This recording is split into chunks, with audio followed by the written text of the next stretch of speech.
Okay, I have a really tiny amount of okra, but I'm going to cook them. So part of the thing is I am used to, just like a childhood habit, removing these top ends and the bottom ends, but nowadays I eat the bottom ends, which is fine. And then I'm going to chop them into small pieces like these. And I'm going to pause it and chop the rest. So the easy ways to chop them is to line them up, and you can probably go, 7, 8 of them together, but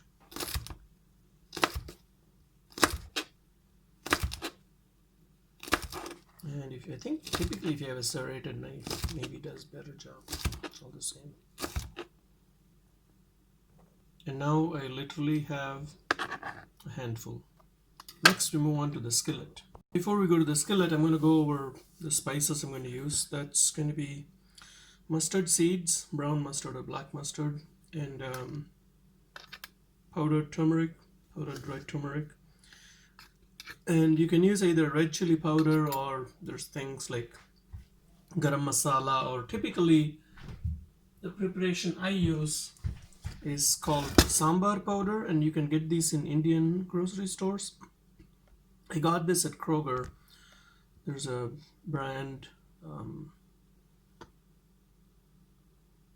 think it's called 24 Mantra, but I don't know, they're not available anymore. I don't think they were a hit, but you can buy this in Indian grocery stores. Sambar powder. It has your spices like coriander seeds, chili, turmeric, fenugreek, salt, etc. in it. Okay, so you start with a little bit of oil. This actually, I started with the skillet already in hot. It's not the best way to do it. You add the oil and then you heat it. That's the safer way. And get your mustard seeds. It's gonna pop immediately. Add them, start popping. I'm also going to add some, sometimes you can add peanuts or some crunchy lentils for texture. I'm going to add a few of those. And then the turmeric and red chili, I'm going to wait on them.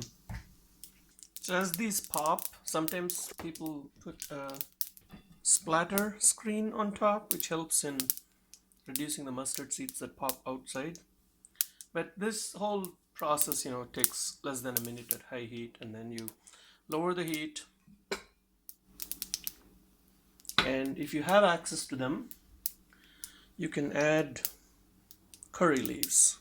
I'm going to flip the screen because it makes even more from the moisture and the oil contacting splatter. The aroma that comes in your kitchen when the curry leaves are contacting heat or hot oil, that's just simply amazing. Now I may be nostalgic and biased, but I think it's an amazing flavor. Now that those things are there, you can also add a pinch of hing powder, or asafoetida if you'd like, compounded asafoetida. If you don't have it, it's fine. The sambar powder has this in some quantities, so you can just use that. But at this point you add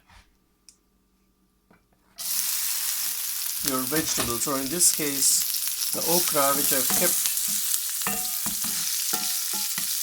chopped up and ready,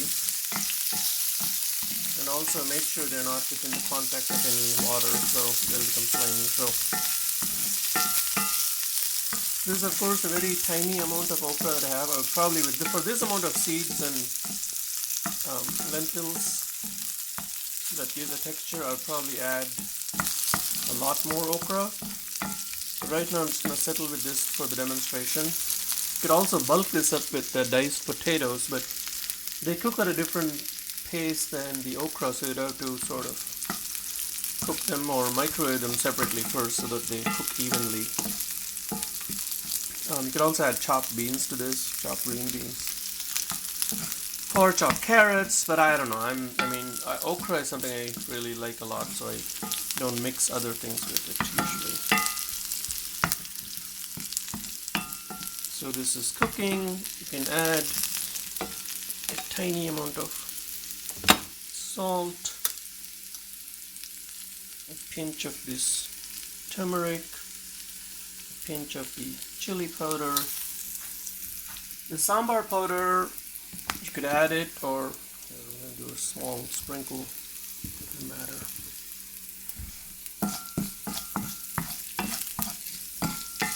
And that's it. Cook it for a few minutes, maybe 10, but this needs occasional very light and gentle stirring. If you do heavy duty stirring, the okra will break up and produce more mucilaginous stuff and become slimy.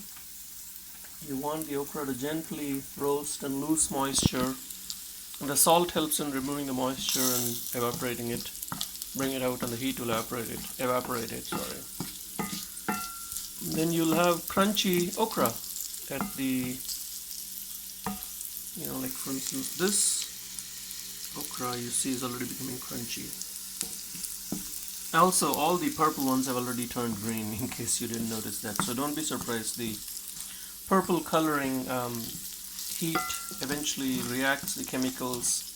There's some type of cyanins, and they break down, and you just left with the green color, which will eventually become brown if you roast this for a while.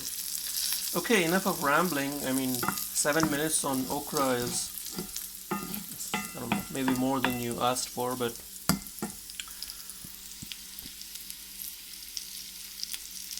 enjoy eating non-slimy okra. That's my wish for you. Have a great day.